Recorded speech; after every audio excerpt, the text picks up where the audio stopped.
Radical Normal.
Good evening, ladies and gentlemen, and welcome to Radical Normal. This is Damon Scranton coming to you again, live from Pasadena, California. And I am joined by Max Searcy in Brooklyn, New York. This is episode number 2 of our first season, which is Global Radical Normal. Last 2 weeks ago, we had Phil Lilienthal on of Global Camps Africa. And today, we're going truly global because Phil was coming from Florida. So like he goes and does stuff in other countries, but we're being joined by Angélique Cormier today, and she is coming to us from Lyon, France at 3 a.m. her time. So I can't wait to see her because like I said to Phil last week, this whole show is just an excuse for me to get together with old friends to talk about times past. They're all brilliant. So let's watch one more video, a very short piece of Angélique, and then we'll bring her on and we'll talk. I love you. I love you. I love you. I care about you. I love you. I love you. I love you. I love you. I love you. I care for you. We care about you. We care about you. We care about you. We care about you. We care about you. We love you. I love you. Estamos contigo. I love you. Je t'aime. On vous aime. Vous vous aimez aussi. Je vous aime. On vous aime. On vous aime. Je t'aime. On vous aime. Je vous aime. Je vous aime. Je vous aime. Je vous aime. Je t'aime. Vous aime. Je t'aime. Vous aimez. Je t'aime. Je vous aime. Vous aime. Je t'aime. Je t'aime. Je vous aime. Je vous aime. Je vous aime. Je t'aime. Je vous aime. I could watch Angelique's work all day. Angelique, how are you? I'm fine. Hello. Good evening. Good night. Hello. Bonjour. Bonjour, welcome to America. Merci. Thank you. I'm really, really, really glad to be here with you. Yes. I am so glad you're here, but I'm actually glad you're in France because America's a hot mess right now. You don't want to be here. Yeah. I mean, in France, it's so too. You're like a medium mess. We're a hot mess over Yeah. here. I guess. Yeah. We just had the storming of the Bastille 2 weeks ago. Like I don't know what's happening around here. I'm going to read the first sentence from your bio because there's a lot of stuff to unpack there. You are a multidisciplinary composer, an origami designer, a performer, a sound painter, and an educator.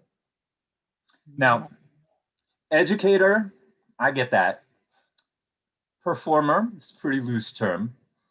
Multidisciplinary composer, how would you define that? I would define this one as composing with any stuff, actually. Of course, I'm speaking about music, art. I mean, music, visual art, theater, dance. But it's even in a larger way. I'm talking about, like I did show with builders, as you saw in the video, with so many disciplines. But yes, of course, my focus is on this artistic disciplines. So yeah, that's how I hear multidisciplinary composer. It's even in my life, in my daily life, it's how to compose with everything around me. I mean, everything. Props, time, weather, light, people, of course, my moods. So yeah, I love to think myself as a multidisciplinary composer. I'm a musician. My background first is to be a musician, a pianist. But yeah, it's not enough. And even just to play piano, I need to watch, to hear the world around me, everything, tiny details, big stuff. So that's how I hear multidisciplinary composer, yes.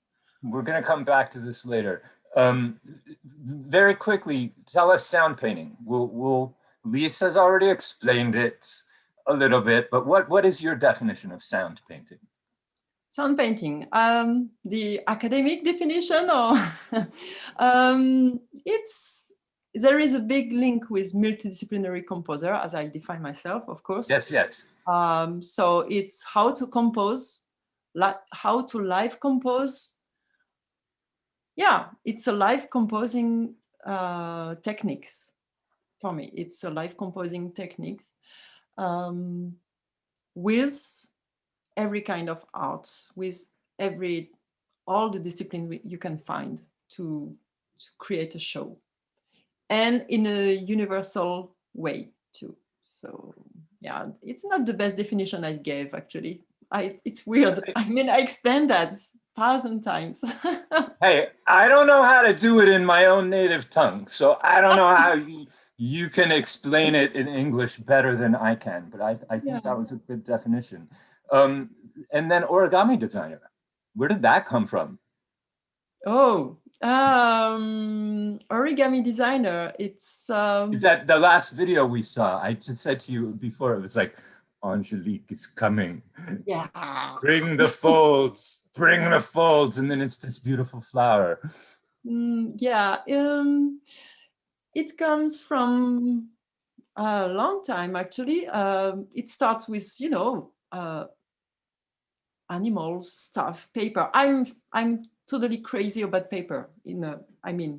Among origami, or I just love paper. It's for me, it's really it gives me really emotion to touch paper, any kind of paper first. So that's the first thing I would say. And after that, I just fell in love with this way of folding paper, folding the world, making create operation, characters, animals, and then to design abstract forms like I have behind me, or like the one you've seen on the video. So yeah, origami designer is to compose, actually. How I compose with paper. It's another way to compose again. Yes. We will see many photos towards the end of some beautiful creations that you made. You know, by the way, you speak in poetry. Can I just tell you that? And we'll talk a little bit of poetry later, but I know that the English-French thing, I love Shakespeare, and you already made up like 2 words in our conversation over the course of the evening that I said, that's a beautiful word. I know exactly what she's saying. It's so poetic. So I'm going to get you to speak in French a little bit later. Let's look at some photos. I will try to speak in French. Just, I'm looking so forward to it. Max, can we roll the first set of photos? And we're just going to talk and have a conversation. But like I said, anytime you want to call time out and say, let's talk about that photo. Yes. So that's in Fort Greene, which is very close to where Max is now. Exactly. I could say something about just this one. It's the princes. It was kind of a tribute to Prince, to the death of Prince, actually, because someone in the neighborhood during the interview to prepare a pop-up, which is the show we are seeing on this picture, told me, for when Prince died, we made such a party in Fort Greene Park. That's it. It just told me that. And so I had this thing about men's choir. And so it's just, this idea came and said, princes. Let's make princes choir in Fort Greene Park, of course. So I so love this moment because it was at the same time moving and really funny, actually. I think it's the only time that we did that piece out of the 4 shows, just so everybody knows, like it's a pop-up and it's all improvised. That show, I don't know if you remember, but you got Nolan stuck in a loop and I just got to go and give him a kiss. Yes. And the end was perfect because you just you ran across the park and the princess appeared down the hill. It was just surrealistic, as I love. No, that was a really wonderful piece. Pop-up. So that's something that started in Tours, actually. Was the first one was the Rue Colbert? Yes, it was the roots of pop-up to celebrate the 10th anniversary of the TSO. I had this idea. Time out. TSO, explain. Oh, yeah, TSO. TSO, it's a multidisciplinary ensemble I founded and I've been directing for 16 years now, actually. And so it started in Tours. So that's why the name is Tours Sound Painting Orchestra. Sound painting because it's one of the main technique of composition we use for our show. And orchestra, because we are used to perform at least with 10, and sometimes we played with 20, 25 people. So it's always with musician, dancer, visual artists, actors. And so, yes, we did through the years many performances like De Rue Colbert, which was the roots of pop-up. And for the anniversary of the TSO, I just wanted to create something in the neighborhood where I was living at this time in Tours, I thought, well, what could be better than just celebrate here? And for this, I wanted also to share with dear friends and people I love to work with, like Strike Anywhere Performance Ensemble, with you, Damon. You were in this adventure. And so, yeah, we create Des Rues Colbert.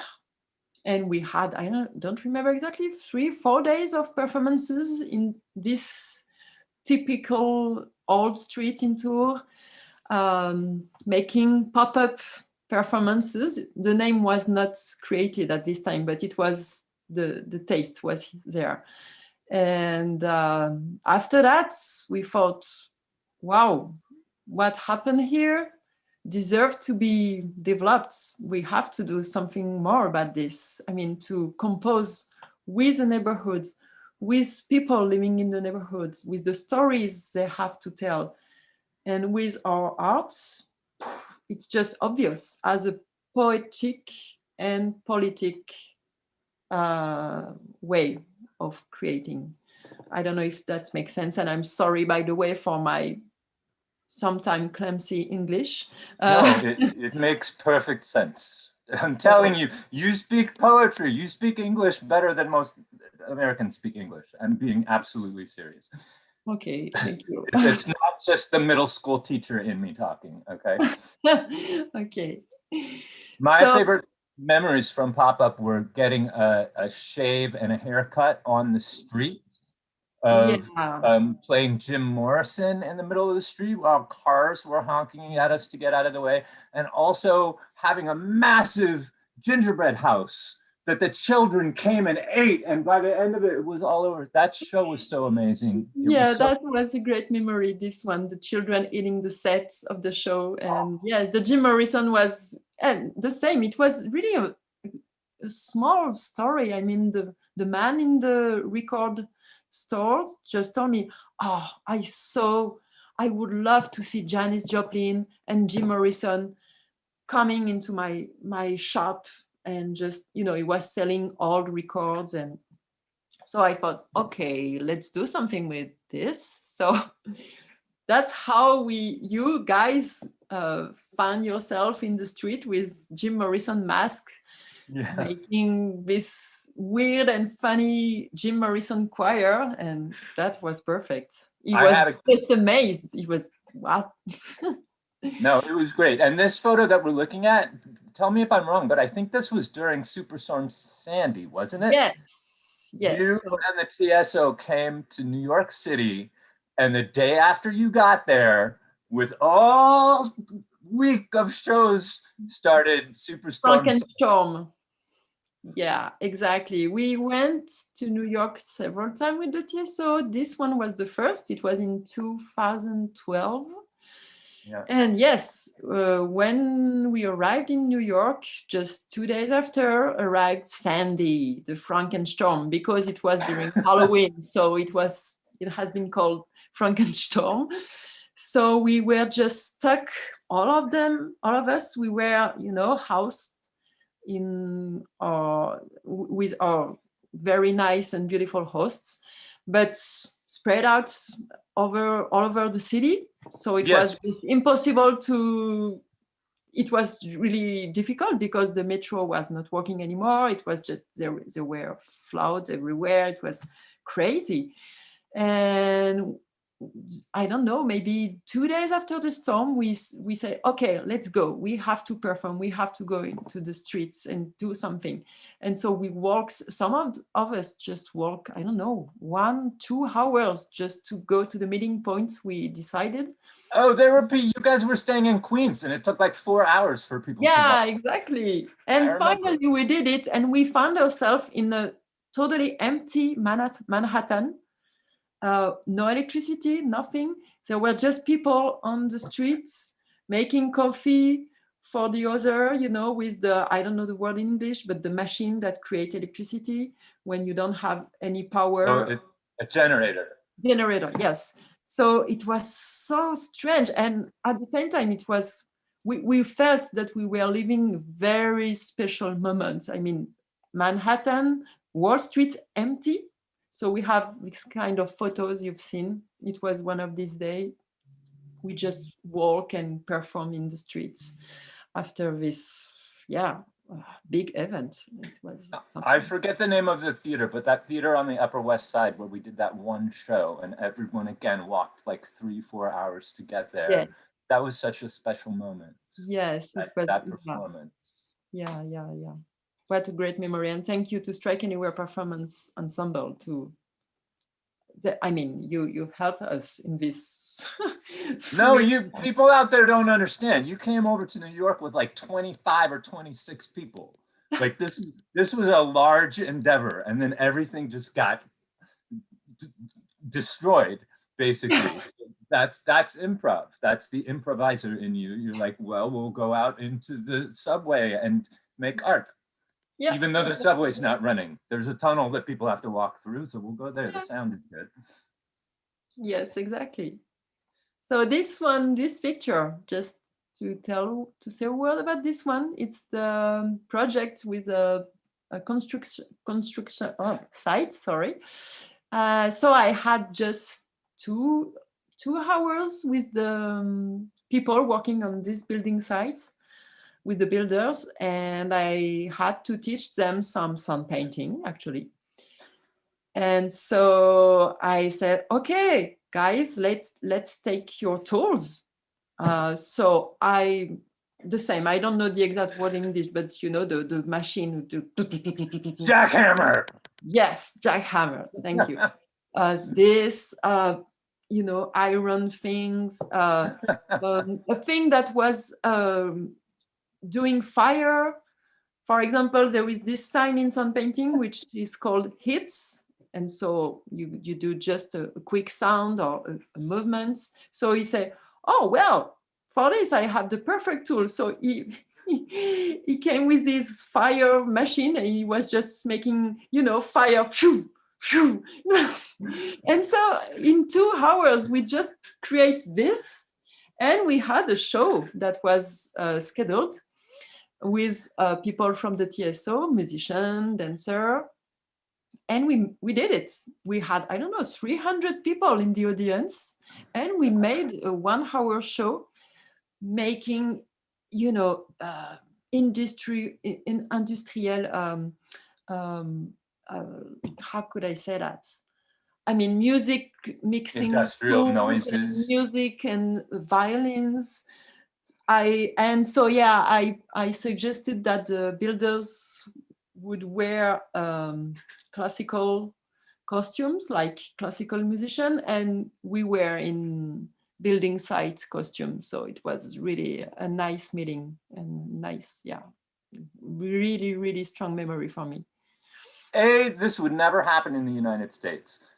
No? No, legally, construction workers agreeing to it, like OSHA would like shut that down. But B, I can't believe nobody's ever died while doing a TSO show. Like, seriously. Do you remember the first day of Des Rue Colbert, and we had our first sound painting in that government office or that opera building, and Linda found the box in the drawer, and she started pulling out guns. Oh, yeah. And I was sitting right behind her, and everybody in the orchestra was like, what's happening? All the Americans, at least, are like, what's happening? Is that a gun? Is that a real gun? Like, what's going on? This would never happen in the United States. Yeah. They were like the old classical guns from the World War II. Yeah. But I digress. We got to get through these pictures. What else? You've taught in choirs, but you've also taught in prisons. I didn't know that you taught in prison.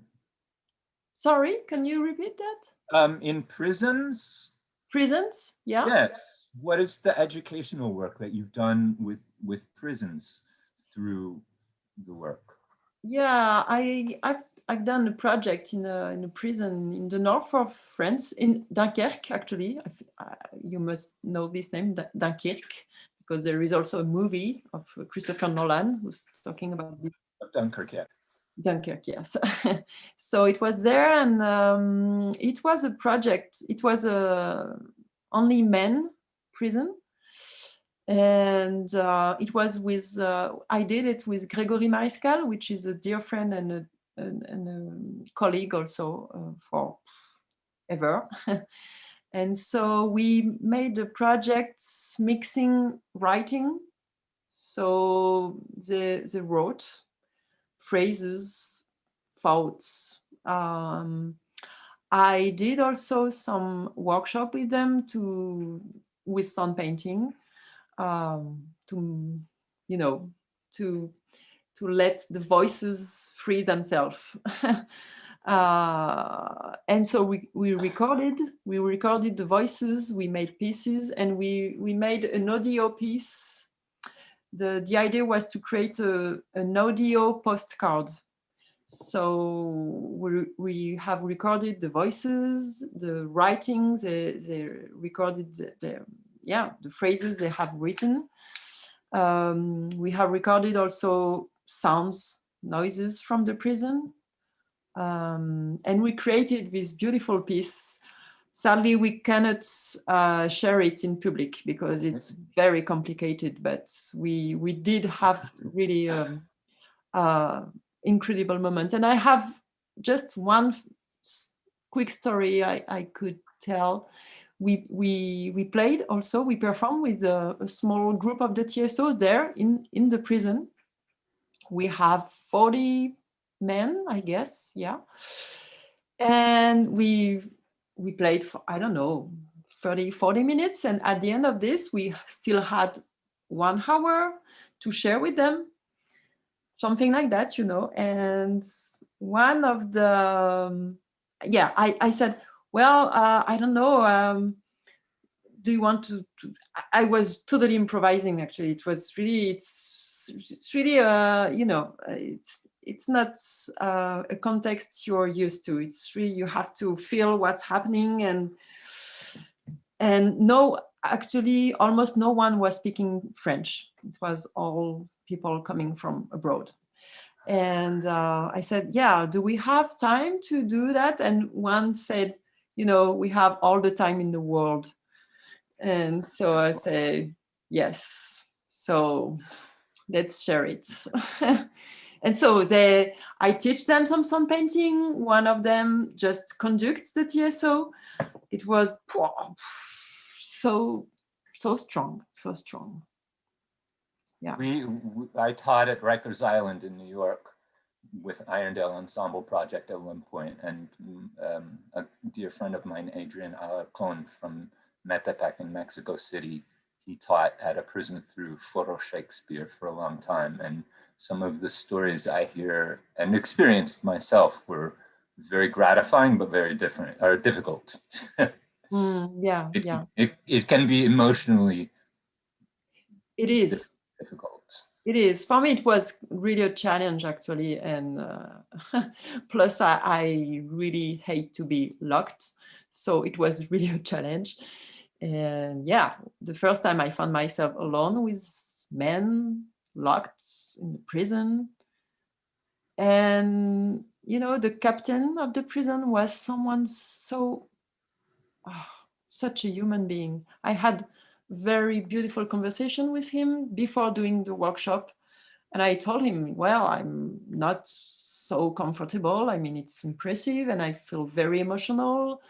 And he told me, you know, these people you will have in front of you, they are people you see in the streets. It's just, you see them like this because they are here. But I mean, these people, you see them in the street all the time and you don't know.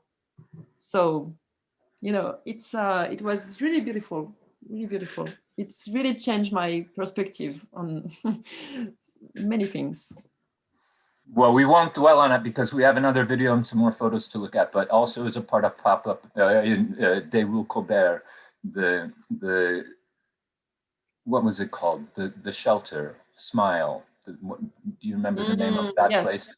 It was the Bac, and it was again, never in the US. It was a place where people who are homeless or had housing issues would go and they taught them art and music and writing, and that it just blew my mind because like we don't really do that in this country. All right, so let's look at a video of the butterfly. I think it's a butterfly. I call it a butterfly. Yeah, I will tell. Yeah. Papillon. Let's watch it. It's a short video, and then we'll come back and we're going to move to origami. Okay.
It's butterfly, papillon. Say it for me. Papillon, les effets papillons. So, les effets papillons, it's the name of the new company I'm creating for almost 1.5 years now here in Lyon. And yes, les effets papillons, the butterfly effect, actually. That's the meaning. Yeah. Because I believe in butterfly effect. Well, see, that's my French. I understood one word and I was like, oh, butterfly, but butterfly effect means something totally different. So now you can say les effets papillons. Oui, bien sûr. You can use that. It will be very nice during a diner or something. Diner, how do you say? I always have dinner. Yeah. So, diner is where you go to eat. Dinner is exactly where you eat pancakes at 2 in the morning, in the night. Yeah. No, that's yeah, and then that's something I love in States. You can eat pancakes at any time. I love that. I mean, yeah. So les effets papillons, and the show we've seen on the video is called Déplier. It's good also to train your French. Déplier, des effets papillons. Déplier, and I have trouble to translate it. I would say unfold. Yeah, it's the contrary of folding, unfolding. I don't know if it's correct, but that's the name of the show, Déplier. No, unfolding, unfolding. Okay. I think so. Where is that shot, by the way? This picture? Yeah. It's in an old abbey, in the middle of France, in the center. It's a very old place, very beautiful. And I have been invited for a TV show, which will be released at the end of this week, actually. That's my week. And they invited me to talk about my work with my paper. So I was just finishing a crazy 100-meter folding. And I said, okay, I will come with my 50 meters paper and my 100 paper too. So yeah. How do you, what do you do? Throw that in the back of a truck or what? Sorry? For 100 meters, that's quite large. Yeah, when you see it like this, when it's like, yeah, on the picture, it takes place. But the fact is that it's folded. So, I mean, it just goes in one box. That's what I love with this. That's what it's kind of magic. You have 100 meters of paper, but actually it can be just put in the box. and at the same time, you can create this kind of thing and just go all over the ground in an old abbey. So yeah. It's kind of like my snake, Orlando. She's about 4 feet long, but she'll fit in a box that's about that big. Exactly. It's paper. When I fold this large paper, I really think a lot about vegetal plants, animals. It's really natural. There is really something about natural movements, attitude. It's something. Sometimes I look at them. Wow, it's almost alive. It's weird. Like this one, it's a small one, but still, if you start to move it, I mean, look, I just do something and it go all over the paper. It's alive. But you dropped your flower. Yeah, it's here. Okay. Oh, I didn't know that was folded too. I thought that was real flower. No, it's a folded one. It's a rose. Yeah. Okay, so I told you I was going to ask you a question and have you respond in French.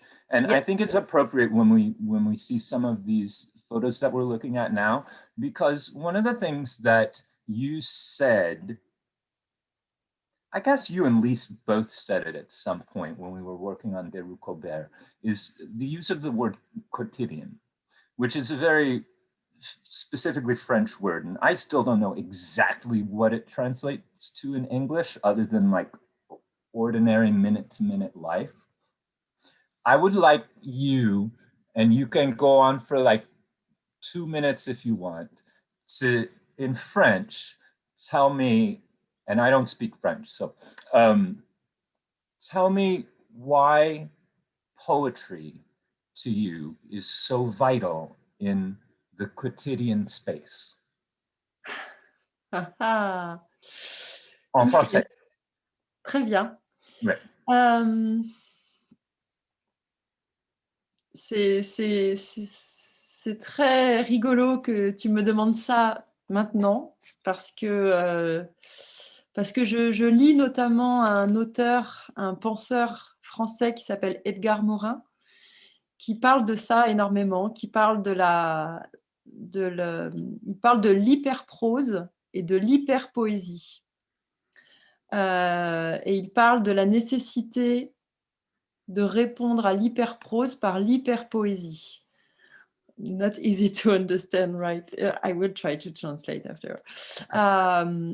Donc, pour moi, pourquoi c'est si important? Parce que je crois que plus notre quotidien est rempli d'objets, de choses à faire, de rendez-vous, de timing, de choses très concrètes, plus le quotidien est rempli de choses concrètes, plus je ressens la nécessité de répondre, d'équilibrer avec de la poésie.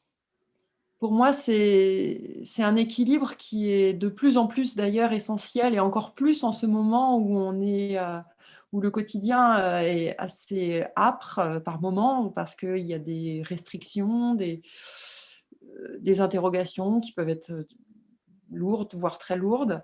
Et je crois que moi, je sens ça, que plus le monde se resserre, plus le monde se complexifie et nous ramène en permanence à des questions très prosaïques, très concrètes, à des limites, plus j'ai besoin justement de retrouver une forme de liberté par la poésie. Et donc la poésie, pour moi, c'est par exemple voir ces amandes et voir autre chose que des amandes. Dire, tiens, c'est peut-être des personnages qui sont enfermés, qui ont besoin de sortir.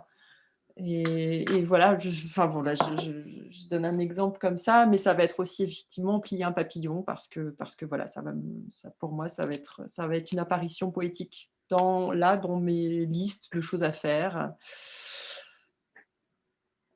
Do I try to translate this in English a little bit? I'm torn. Translate just a little bit.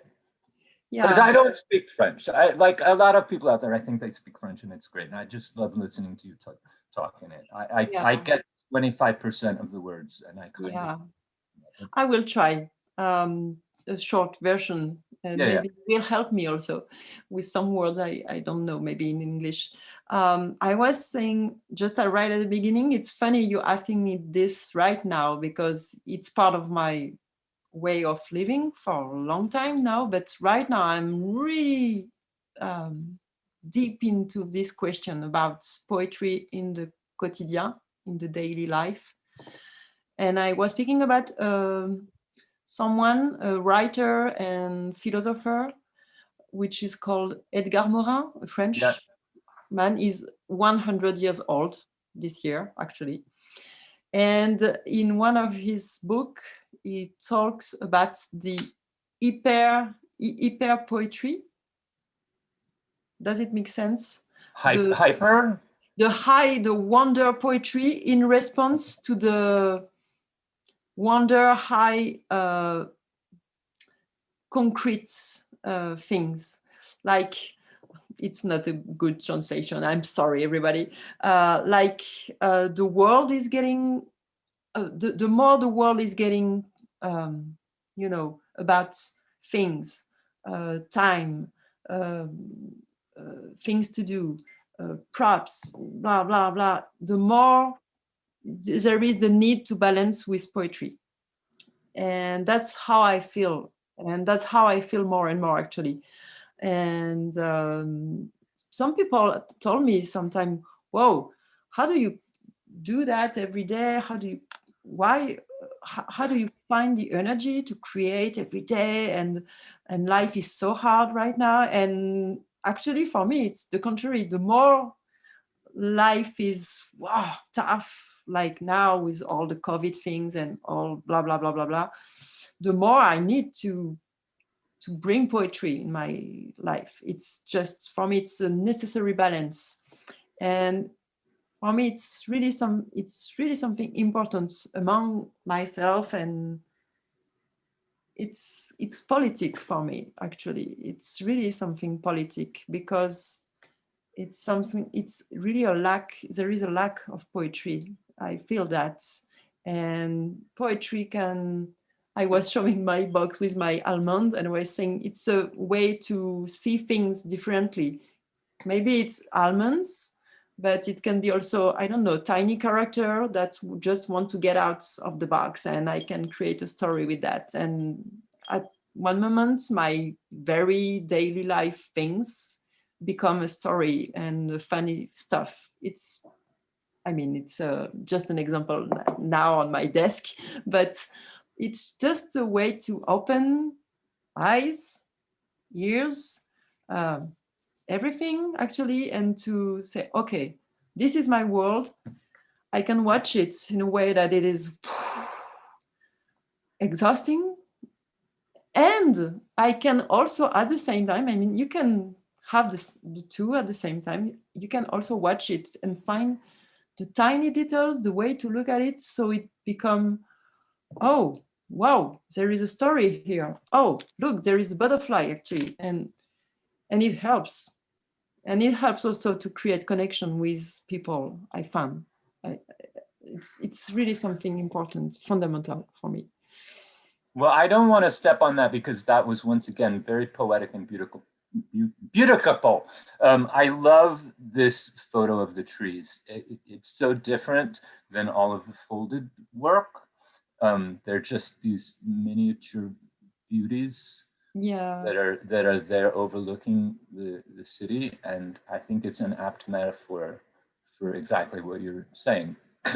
Who knew there would be two little beautiful paper trees sitting on the balcony right there? Yeah, exactly. And that's a design I created actually.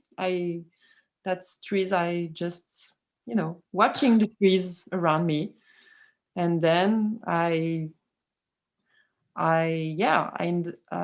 now I'm designing these little trees, and I caught the thing that really strikes me when I watch the trees around me, and now I have these tiny trees here in my house, and they are, watchers. It's beautiful. All right, we have to let it go. We're already over time. I have so many things to ask you still. Like we didn't get to talk about Singapore. We didn't get to talk about a lot of travel. So you're just gonna have to come back on the show at some point, and we're gonna have to have another. With pleasure. It's been a pleasure to see you. Everybody out there know that in 2 weeks' time, on the 8th of February, our next guest is going to be Professor Julian Agerman, who is a professor of, I always mess up his title, but it's urban planning and policy, basically environmental urban planning and policy. He's an amazing guy. Once again, can't wait to have a conversation with him because it's been like 2 years. Let's try not to let it be so long, Angelique. I don't know when the next time I'm going to get on a plane is, but I wish to see you in person very greatly. Me too. Thank you, Damon. You're welcome.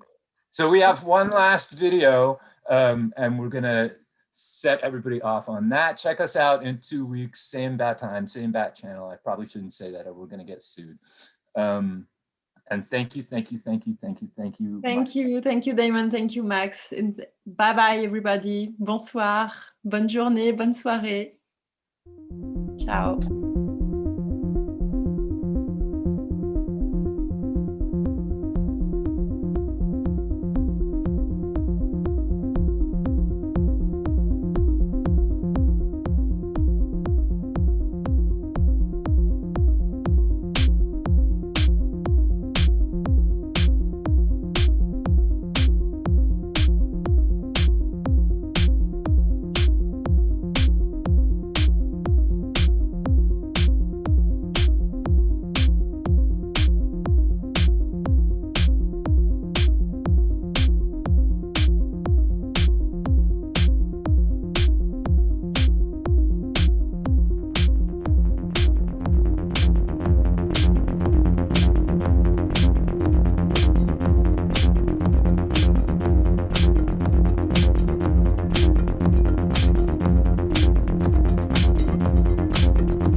Radical normal.